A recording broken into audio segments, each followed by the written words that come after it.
Temas, fenómenos, avances, retos. Encontremos soluciones. El programa de DIF Jalisco que te orienta y acompaña. De corazón.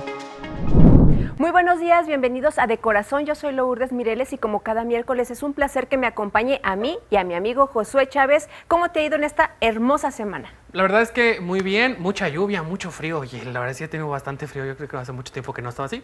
Pero, pues encantado, la verdad, este privilegio que tenemos de compartir espacio con usted allá en casita y contigo, Lulú.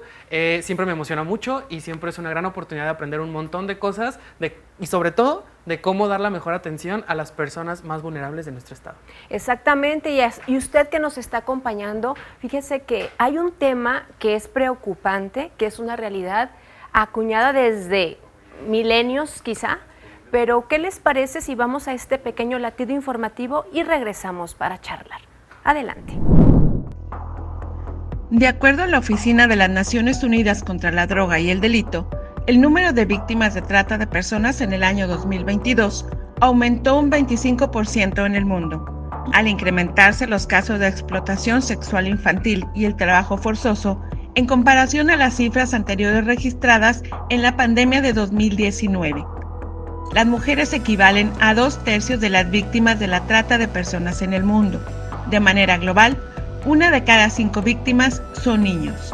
Aunque en las regiones y subregiones más pobres, como en África y países como Camboya, Laos, Birmania, Tailandia, Vietnam y China, conforman la mayoría de las personas traficadas. El número de víctimas infantiles ascendió en un 31%, registrando un aumento del 38% en agravio de las niñas. Impresionante aumento de este delito, conocido como trata de personas, sobre todo porque en el tiempo de la pandemia uno se esperaba que esto aumentara. Sin embargo, al año 2022, Josué, un 25% global del incremento de los casos es alarmante. La verdad es que de por sí la idea de ver a las personas como objetos de consumo, como mercancías, ya es algo que nos puede pasar a todos en la vida diaria a través de nuestras redes sociales. El hecho de que caigamos en el tema ya de trata y todo lo que esto puede significar, sí me parece alarmante, sobre todo habiendo justo atravesando un periodo tan problemático y de tanto aislamiento como lo fue la pandemia.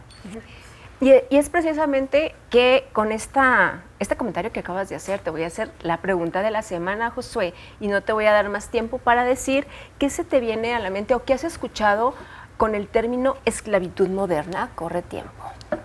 Ay, es que, ok, sí se me viene algo en la cabeza, de hecho un caso en específico, pero voy a intentar no decir nombres porque esto no es chisme y es un tema muy serio. Creadores de contenido fueron invitados, creo que fue el año pasado, el antepasado, que fueron invitados a las fábricas y bodegas de una marca de fast fashion, que es una plataforma por internet. Y justo ese tema se volvió tendencia en ese momento, se volvió viral. ¿Por qué? Porque justo estaban hablando que las condiciones laborales de estas personas eran eso, esclavitud moderna, porque técnicamente no era esclavitud, pero por completo lo era. Y fíjate, ya se acabó. Introdujiste mucho, ya ahí me sentí que estaba rapeando un poco, pero que sí. Espero que se haya entendido, la verdad. Pero bueno, fíjate que esta parte de hablar de esclavitud, dices, en pleno siglo XXI, ¿cómo va a haber esclavos? Claro que los hay, y creo que están en proliferación. ¿Por qué? Porque los delincuentes y quienes tratan con ellos, pues, son gente poderosa que no tiene rostro porque trabajan en la clandestinidad. Okay.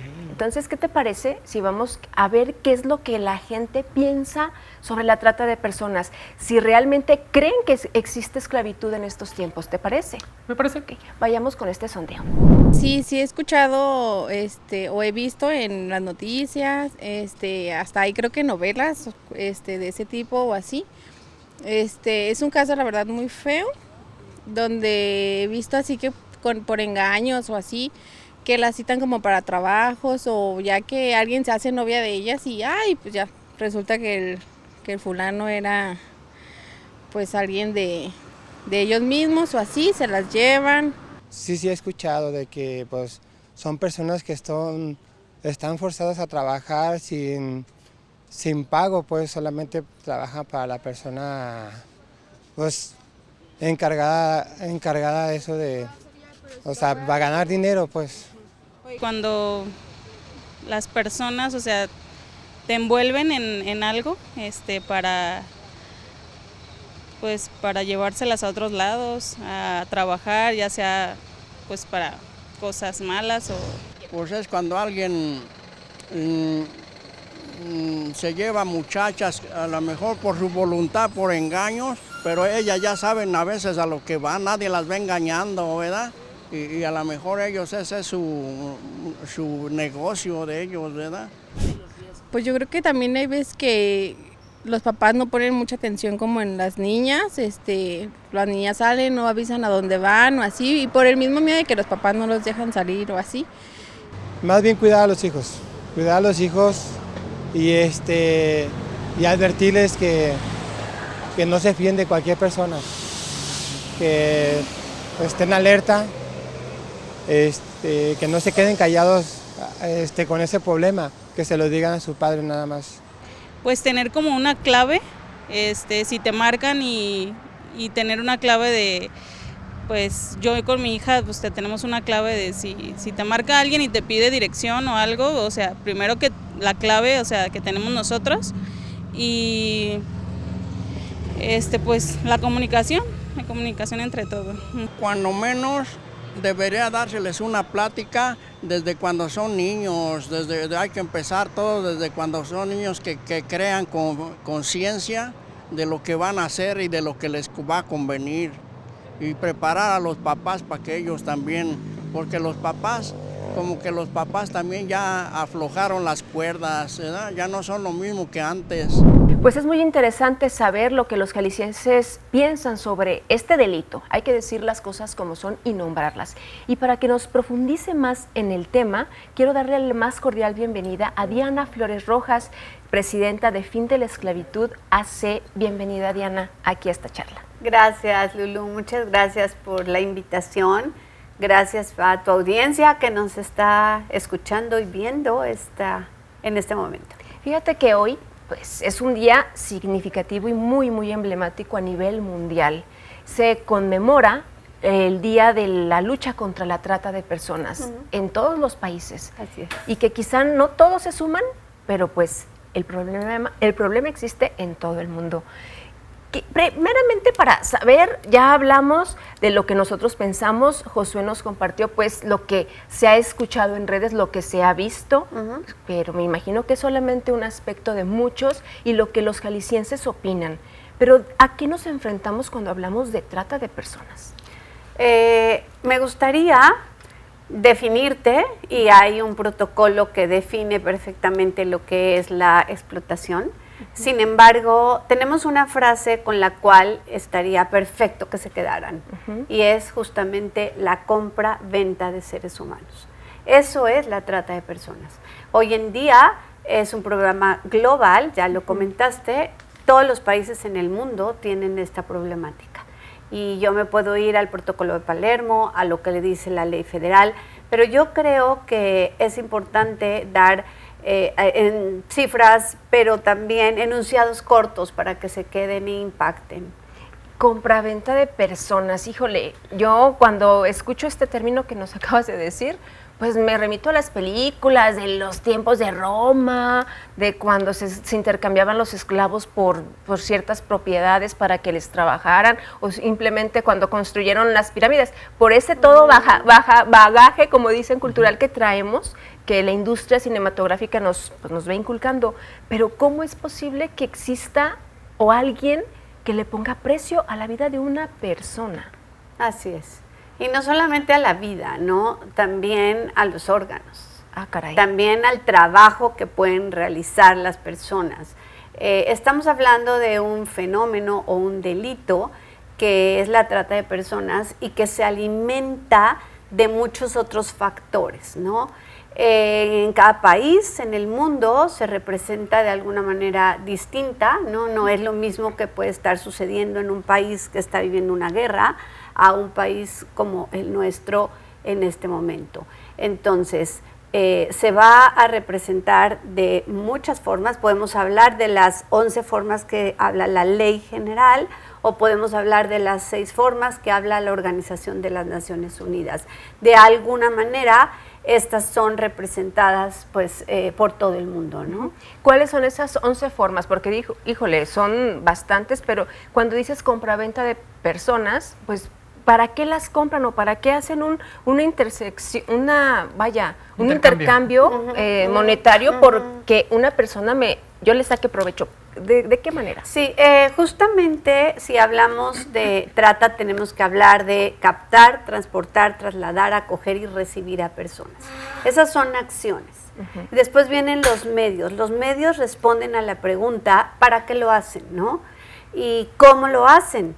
Y lo hacen por medio del engaño, del fraude, del sometimiento y del abuso de vulnerabilidades de las personas.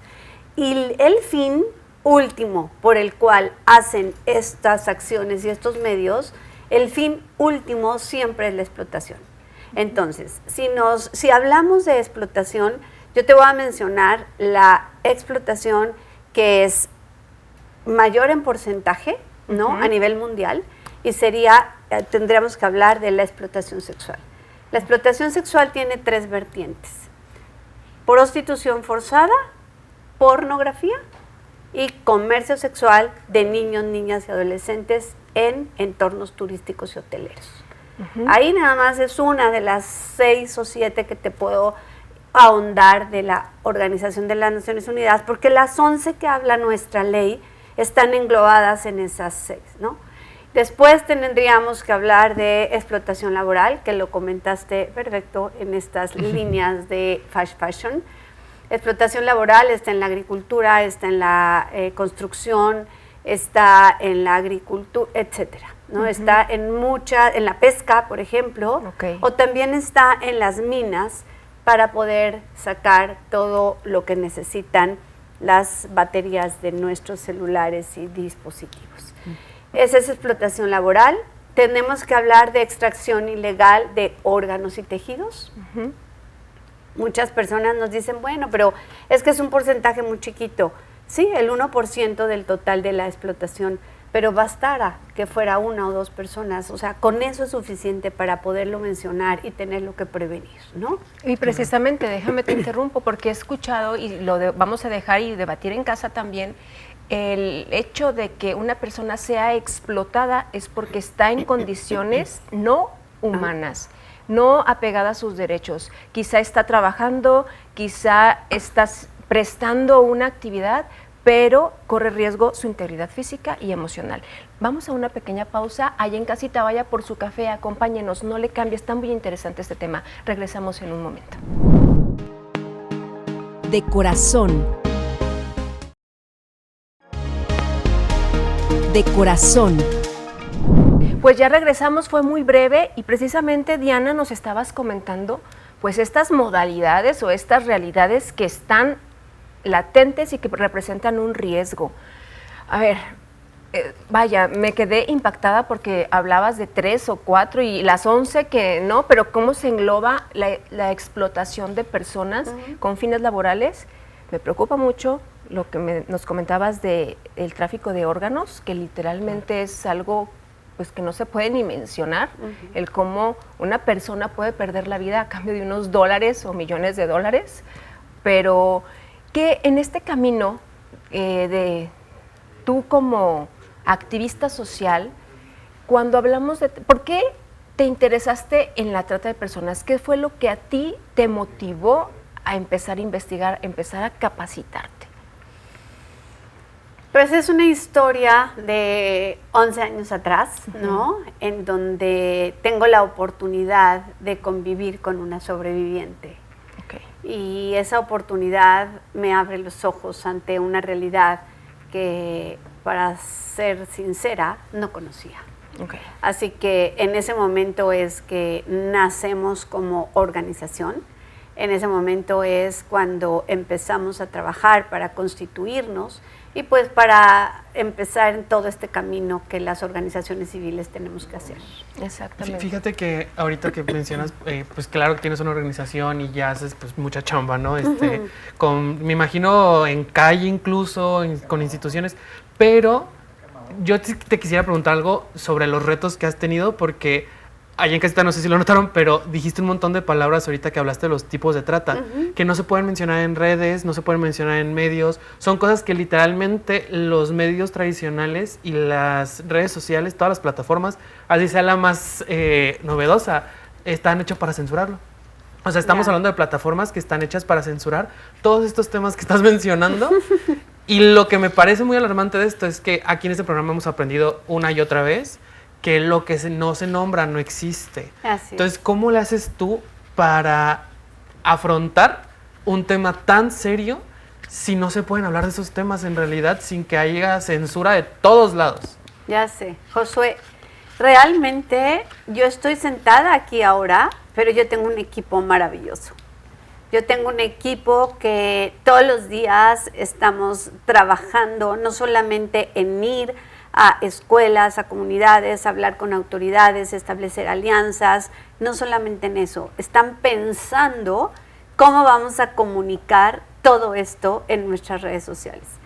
Y algo que hemos encontrado es hacerlo desde la base de respeto a los derechos humanos, desde la base de la esperanza, desde la base de proponer, no de atacar, ¿no? Desde la base de unirnos, aliarnos. Por eso hoy tenemos más de 100 alianzas en la organización, porque generalmente llegamos a ofrecer. Entonces, específicamente respondiéndote, es a base de estar buscando alternativas para poder comunicar esto, pero no hacerlo de una manera cruda y no hacerlo de una manera que nos los bajen inmediatamente de las plataformas, ¿no?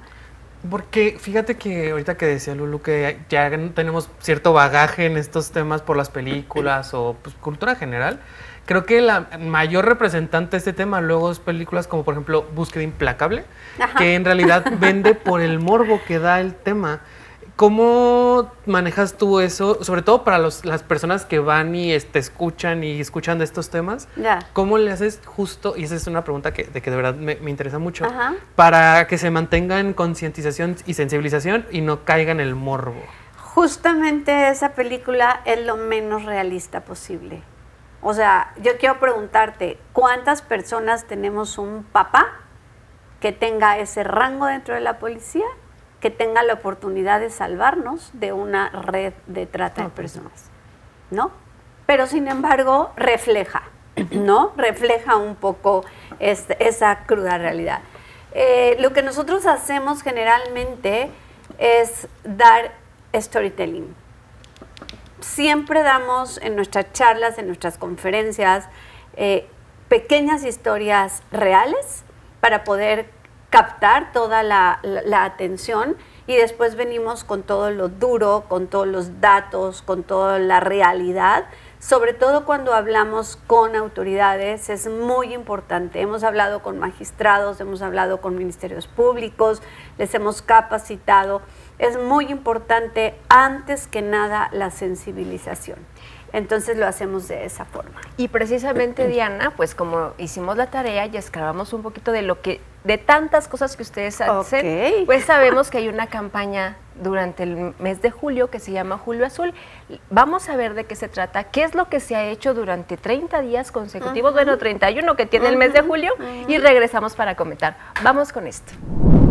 Es una declaración pública de que en Jalisco no daremos un paso atrás en la defensa de los derechos humanos, que no toleramos la esclavitud moderna y que cada víctima importa, cada historia cuenta, cada esfuerzo suma. La trata de personas no es solo una estadística, son vidas truncadas, sueños arrebatados, libertades negadas, pero también gracias a organizaciones como Fin de la Esclavitud AC y a todas las alianzas aquí presentes, estamos sembrando posibilidades reales de prevención, de justicia y de reparación. Julio Azul se convierte en un llamado colectivo a la acción. No basta con indignarnos, es indispensable prevenir, denunciar, proteger y sobre todo generar las condiciones para que ninguna persona en ningún rincón del Estado sea víctima de este delito.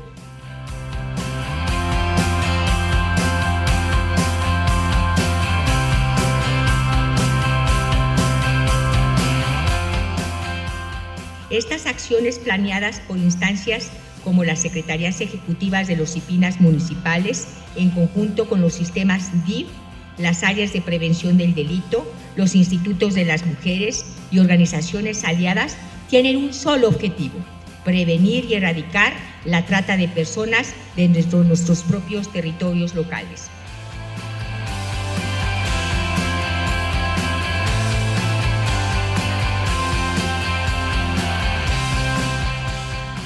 El futuro que queremos no puede construirse con silencio, indiferencia ni miedo, sino con solidaridad, memoria y esperanza.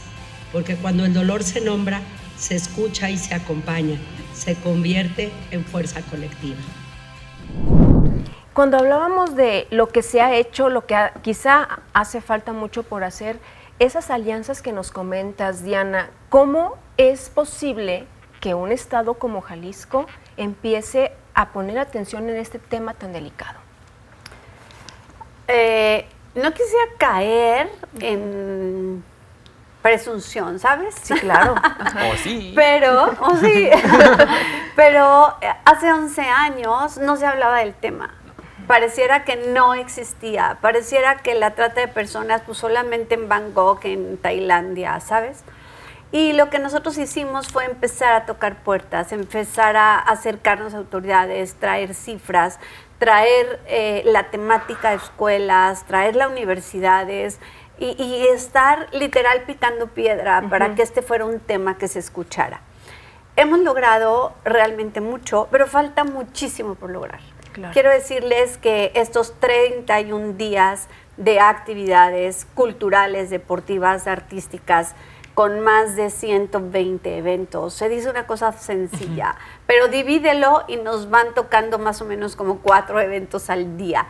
Esto no fuera posible si solamente la organización lo hiciera, ¿sabes? Claro. Esto es posible gracias a los aliados y aliadas que tienen sus propios eventos, ya están capacitados porque a lo largo del año los capacitamos para que ellos puedan dar sus conferencias, sus charlas, sus talleres y de esa manera ir creciendo. Julio Azul tiene 4 años ya como una campaña a nivel, empezó local, después nos fuimos expandiendo. Y de hecho esta campaña ya fue presentada en la Organización de las Naciones Unidas en Viena por nosotros. Precisamente, ¿cuál es el factor fundamental de la campaña? Si bien es cierto, ustedes como organización y todo tu equipo que te respalda, organizan estas actividades, pero ¿cuál es el eje central? La médula de la campaña es visibilizar la problemática. Que quien va a ver este problema, este programa, de ustedes, va a conocer el problema.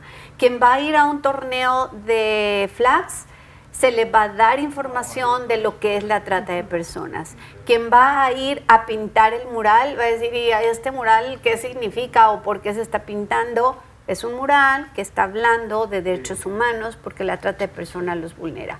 Y así cada uno de los eventos. La finalidad principal es visibilizar, es hablar del tema. Yo lo digo en una frase muy sencilla, es hablar, ¿no? Por aquellas voces que trataron de ser silenciadas. Y hay un paradigma acá que no sé si nos... Es que, mira, contexto. Okay. Yo ya fui a algunas actividades de Julio Azul, sobre todo en el municipio de Puerto Vallarta el año pasado. Sí. Y sí he estado presente en estos eventos, proyecciones de cortometrajes, películas. Usted no sabe toda la agenda que hay, de verdad es una gran oportunidad de aprender del tema, pero... Hay un paradigma que siento que tratan mucho en Julio Azul y que siento que luego es difícil de digerir por algunas personas, que es el cómo vemos el valor de la vida de los lejanos menos valioso que el de nosotros. Porque tú justo decías, pensábamos que este problema pasaba nomás en Bangkok, pero saber que estamos aquí a un ladito. O sea, ¿cómo ayudarías tú, por ejemplo, al espectador ahorita a entender el cómo no sentir a la persona lejos, justo como si fuera de otra especie? Pues. Yo pensaría que cuando la gente cree que eso no les puede suceder y que por eso están lejos, no se involucran. Pero cuando se dan cuenta que su hijo, su hija, su sobrino el hijo de su vecino puede ser víctima de esta problemática, entonces ya como que adquiere un valor más importante. Como que dice, ay caray, no, si no lo había pensado, ¿no? Así de cerquita. Y más aún cuando recibimos a personas que desapareció el alumno, el compañero en la escuela, el novio de la hija, etcétera. En ese momento, haz de cuenta que les cae un 20, es decir, es que está aquí, o sea, lo puedo tener en mi propia casa, esta problemática. Y precisamente fue lo que a ti te motivó, impulsó el haber tenido contacto con una persona sobreviviente. Pero, ¿qué te parece en el tercer bloque? Vamos a ahondar un poquito del por qué tenemos nosotros que tomar acción. ¿Les parece? Vamos a una pequeña pausa, no le cambie. Estamos de corazón. De corazón. De corazón. Y hablando de esta problemática de trata de personas, que es un término global muy amplio, hablábamos, Diana, las maneras en las que se presenta este delito y sus múltiples facetas. Una de ellas hablábamos de la explotación sexual. Porque me llamó mucho la atención que dentro de la campaña de Julio Azul, que está por terminar el día de mañana, se hizo un evento, o se está haciendo un evento muy pues, de relevancia mundial en torno al Mundial Guadalajara 2026. Cuéntanos qué se está abordando, cuál es la finalidad y qué busca Jalisco con ello. El Congreso Cero Tolerancia a la Explotación, justamente rumbo al Mundial 2026, está atrayendo a ponentes de talla internacional de organizaciones que son expertas en eventos deportivos masivos. Y que ellos y ellas, quienes son nuestros expositores, tienen data muy importante de todo lo que sucede, no solamente en el Mundial o en las Olimpiadas o en los Panamericanos, sino lo que sucede atrás de esos eventos, que eso es muy importante. Y nosotros estamos de alguna manera respaldando lo que el gobernador del estado quiere dejar como un legado positivo en el estado una vez que pase el Mundial. Y desafortunadamente lo que se sabe por estas organizaciones internacionales es que las ganancias ilícitas dentro de los eventos deportivos masivos son más altas que las ganancias lícitas. O sea que lo que se recauda o se genera de acuerdo al ingreso a los estadios, la derrama económica hotelera, restaurantera, ¿es menor que un negocio ilícito o cómo lo...? Así es menor a las ganancias de los negocios ilícitos. Y entre esos negocios ilícitos está la explotación y en especial la explotación infantil. Ah, caray, ahí estamos muy preocupantes. Muy preocupantes. Y es que creo que esto es algo que apenas en el Mundial pasado se habló, porque justo pues fue en Qatar, y la misma FIFA reconoció que los derechos humanos de la gente de Qatarí fueron arrastrados por el lodo. O sea, de verdad, el valor que se le dio a la vida humana de estas personas en la construcción de estadios, en la atención a los turistas, de verdad fueron masacrados los derechos humanos de todas estas personas por este evento deportivo que de hecho debería de unir a las personas, no justo promover la violencia contra ellas. En el caso de Guadalajara, que claro, pues es un mundial colaborativo entre 3 países. Claro.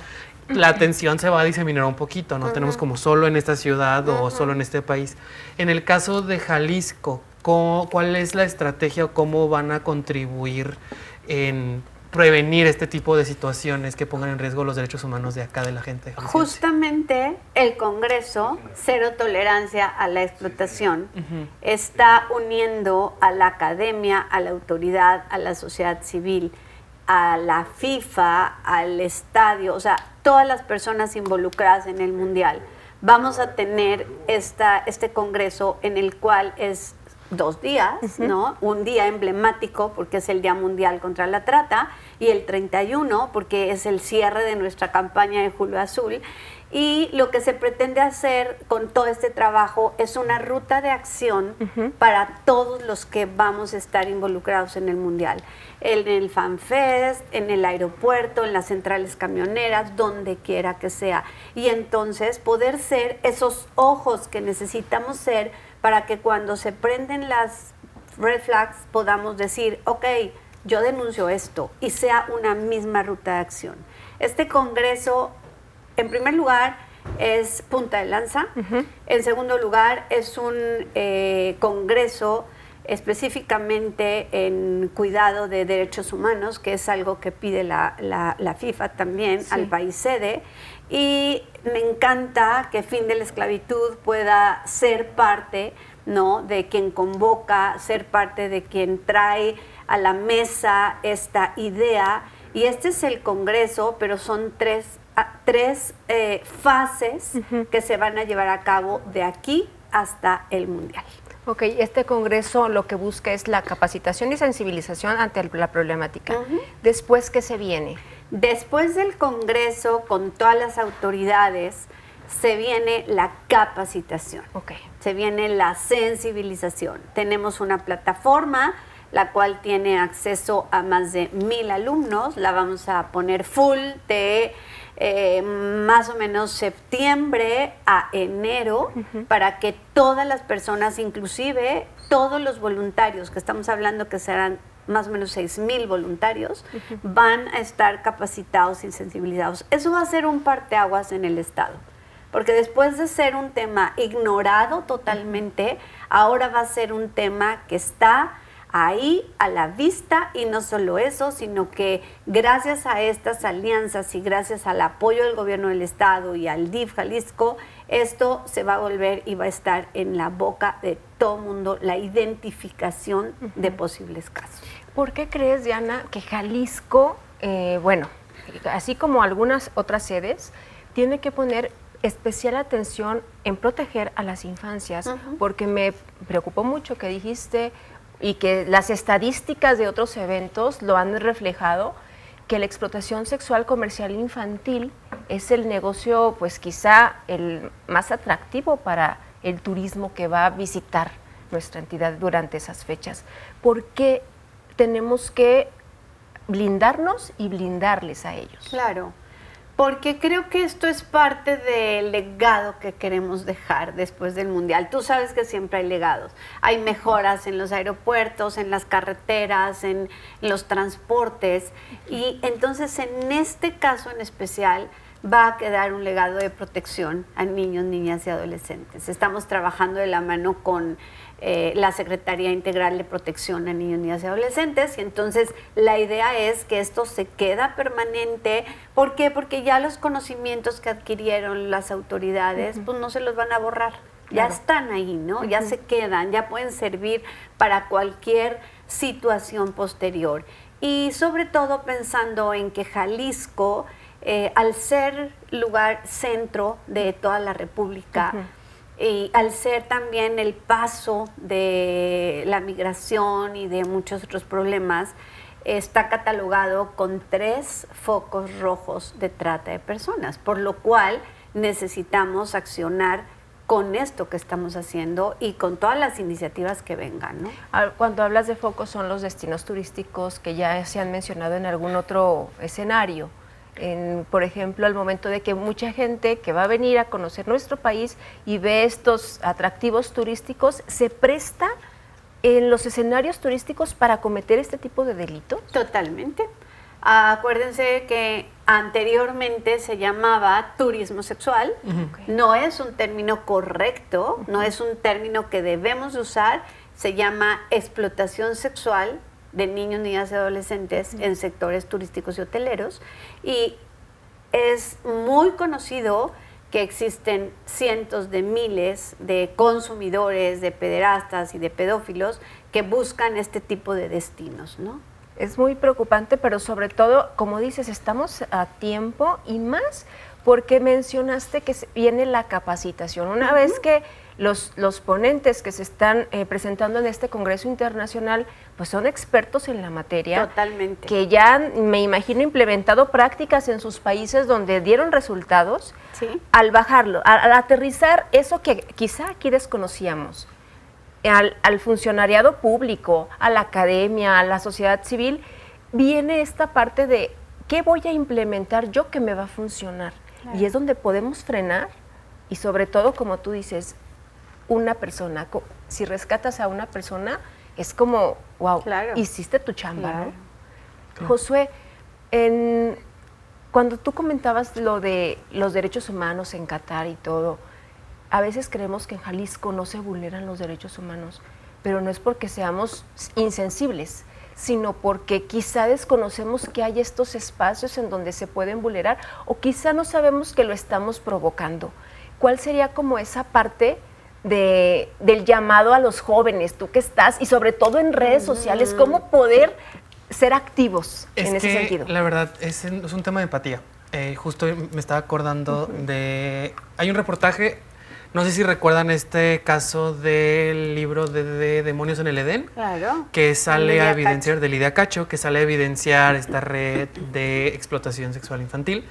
Después de eso, esta red, hay un periodista que rastreó que los restos de esta red que se estaba trabajando en desmantelar se muda a Acapulco. Y saca él un reportaje que está gratis, está en internet, descargarlo, usted lo puede leer, se llama Acapulco Kids. Yeah. ¿Qué hace él? Él se infiltra y se va a conocer cómo funciona y se va y conoce víctimas y conoce niños y niñas que todavía están siendo explotados sexualmente, conoce consumidores de estas redes de explotación, padres de familia de estos niños. Es muy crudo, es muy difícil de leer, no les voy a mentir, pero lo que a mí me quedó mucho de enseñanza es que la razón por la que yo tuve esta experiencia es porque se me puso a disposición de que esto existía. O sea, en tema de redes es entender que tenemos que hacerlo visible desde el lado más humano y orgánico posible. También si mantenemos esta cara institucional, pues se siente lejano. O sea, es un tema que si usted no lo tiene cerquita es más difícil que lo viva.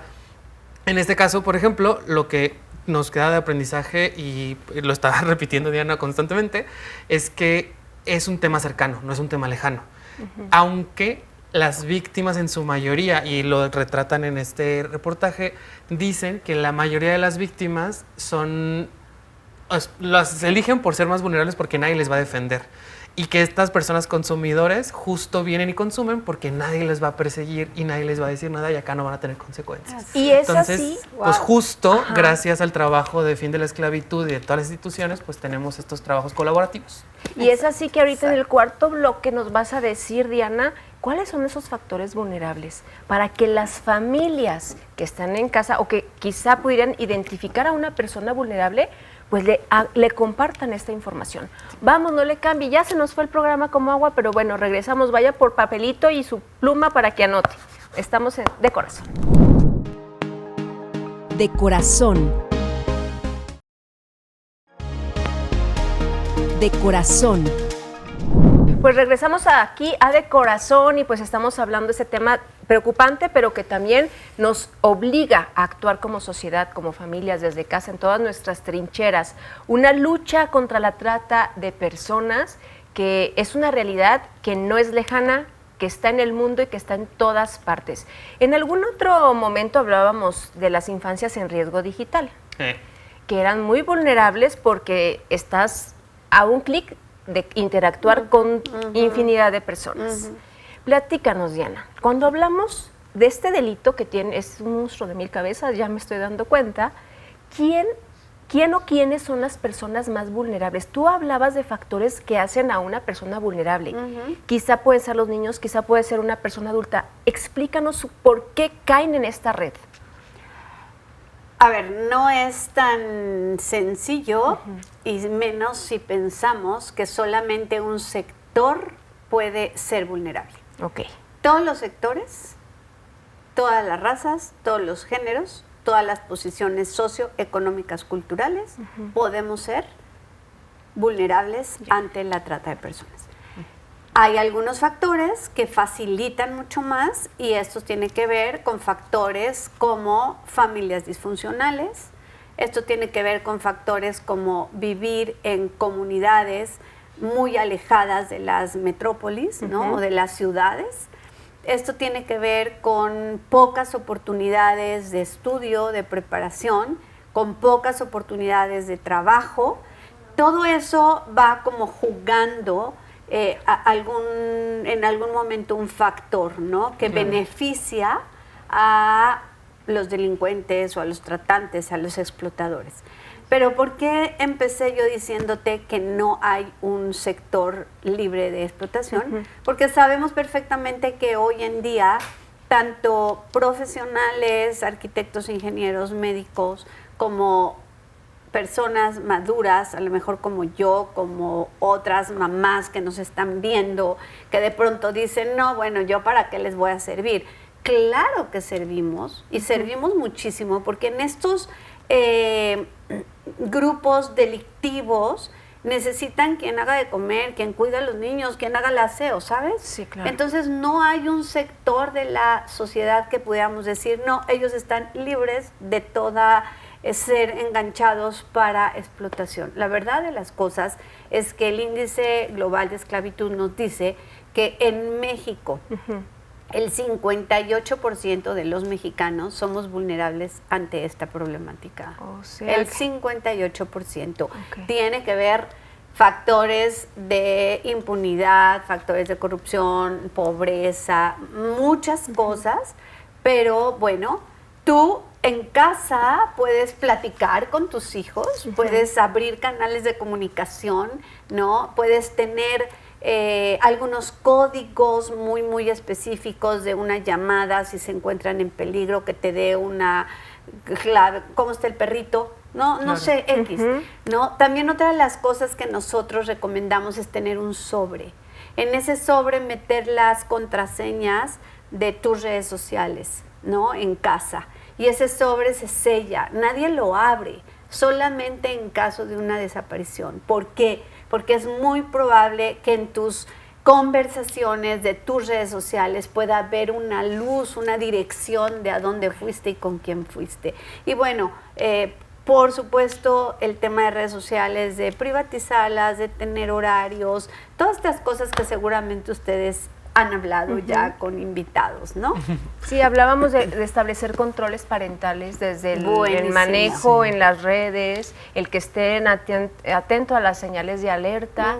Sin embargo, cuando hablas de 58% de los mexicanos, y pues ahí son millones, ¿no? Casi la mitad. Un poquito más de la mitad de la población. Y hablabas de estos perfiles que dices, no, pues todos podemos ser vulnerables ante la trata. ¿Qué crees tú que sea como el factor diferenciador para no caer en ser parte de esta vulnerabilidad? ¿Cuál sería como personas irnos saliendo de esa cosa que nos arrastra, ¿no? O que nos engloba. Yo creo que el conocimiento. Yo, por eso como organización, apostamos muchísimo a la educación, a dar estas charlas, a conocer el tema, a hablar del tema. Ahora ustedes, están preparados, ya lo estaban, de hecho, antes de esta entrevista, pero el conocerlo, eso yo creo que sería lo que les dejaría a las jefaturas de familia, a las escuelas, maestros y demás. Hay que conocer el tema. Muchas veces creemos que no, mejor lo ignoro. No quiero saber nada porque además si sé, a lo mejor se acerca más y soy más vulnerable. Y es todo lo contrario. Tienes que conocerlo, tienes que saberlo, tienes que encararlo, tienes que leer, documentarte, porque de esa manera vas a estar más prevenido y prevenida. Sí. Justo, bueno, ahorita con todo esto que mencionabas de que pues en realidad todos podemos ser captados, creo que también es trabajo de todos el tener mecanismos justo como para detener, aconsejar, guiar, porque pues así nos ha ido llevando, ahora sí que la historia y los sucesos recientes y todo lo que hemos estado pasando como Estado, como sociedad en general, porque esto de estar cada vez más globalizados y más conectados, pues entonces a todos nos hace más vulnerables a que gente de todo el mundo nos pueda vulnerar, ya no solo la gente aquí cerquita o la gente que nos cruzamos en la calle. Por eso yo sí veo muy positivo todos los esfuerzos, sí también de la sociedad civil, pero también todos los esfuerzos que hace, no sé, hasta el gobierno. Por ejemplo, está mucho ahorita en las pantallas del tren ligero, todos estos anuncios para prevenir el reclutamiento forzado. Claro, claro. Es parte de la trata, justo. es una forma de trata de personas. Y creo que la razón por la que nos resistimos a aprender de esto es porque es una realidad muy lúgubre, es una realidad muy pesada. Me decía en su momento una amiga que es psicóloga, que ella pues trabaja mucho con fiscalía y con trato como de traumas y de personas víctimas de cualquier tipo de abuso, es que en realidad no hay un tratamiento de estos temas a nivel ni siquiera clínico todavía, porque casi nadie se quiere meter a decir cómo tratamos a un pedófilo. ¿Cómo corregimos a un pederasta? O sea, ¿cómo le hacemos? Ni siquiera hay una ruta. Entonces, el hecho de que exista gente como tú, Diana, gente que está muy dispuesta a visibilizar esto y que haga que la gente quiera meter las manos y meter su cuchara para solucionar esta problemática, sí es un avance como sociedad fuertísimo. El que ya no lo tengamos normalizado, como lo que tú decías en la época de los romanos, es una cosa, pero el que sí queramos resolver la problemática es un avance como sociedad enorme que a lo mejor no somos conscientes de eso, fíjate. Y en 3 puntos que nos sintetices, Diana, invitar a la sociedad a que sea partícipe, sobre todo en fin de la esclavitud, ¿cómo se pueden sumar? Yo creo que muy importante es que vayan a nuestras redes, que puedan ver los contenidos, que puedan conocer la problemática y no se queden ahí, la puedan compartir, ¿no? La puedan llevar a su casa, platicar con sus hijos, con las vecinas, las comadres, etcétera. Yo creo que eso es muy importante. No tener miedo de hacerlo. No tengas miedo que en tus redes sociales de pronto metas acción social, ¿no? Creo que eso es muy, muy válido. La segunda, pues es que si tú tienes una escuela, si tú eres maestro de un salón de clases, nos invites y podemos ir y dar estas charlas, dar prevención, llevamos talleres, llevamos activaciones, tenemos unos juegos gigantes que ponemos en el suelo y a través de los juegos los niños van aprendiendo, ¿no? Esa puede ser la segunda opción. Y por supuesto la tercera opción, y me lo voy a permitir hacer, es que somos donataria autorizada, así que si tu empresa necesita que vayamos y sensibilicemos, lo podemos hacer sin ningún problema. Y tú nos puedes dar un donativo que es deducible de impuestos. Listo, pues ahí está el llamado. Muchas gracias, Diana. A ustedes. Sabemos que 1 hora es muy corta para abordar esta problemática, pero creo que la semillita de la esperanza la hemos sembrado en las familias. Gracias por todo tu trabajo y a todo tu equipo. Gracias, muchas gracias, Lulú. Gracias, Josué, por la invitación. Muchas, muchas gracias. Y usted allá en casita, pues ya no se despegue porque como cada semana le vamos a traer un rincón de nuestro bello estado de Jalisco, porque no todo es malo. Hay paisajes que nos invitan a la reflexión, como el que hoy nos trae Saúl Núñez. Hasta la próxima semana. Lo dejo con Rutas y Raíces.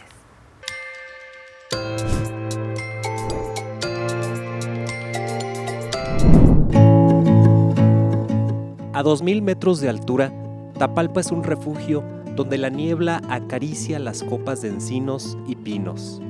En la sierra, los senderos llevan a cascadas que cantan y a valles donde las rocas susurran mitos olvidados.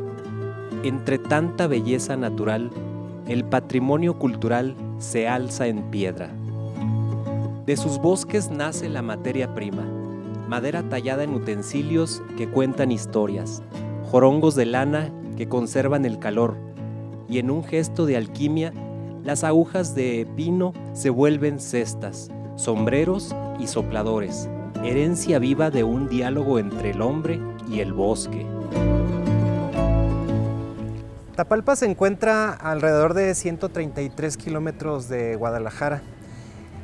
Su denominación de pueblo mágico fue obtenida en el año de 2002 y aquí en este municipio se pueden encontrar muchas conservas como de guayaba o de otros tipos de fruta.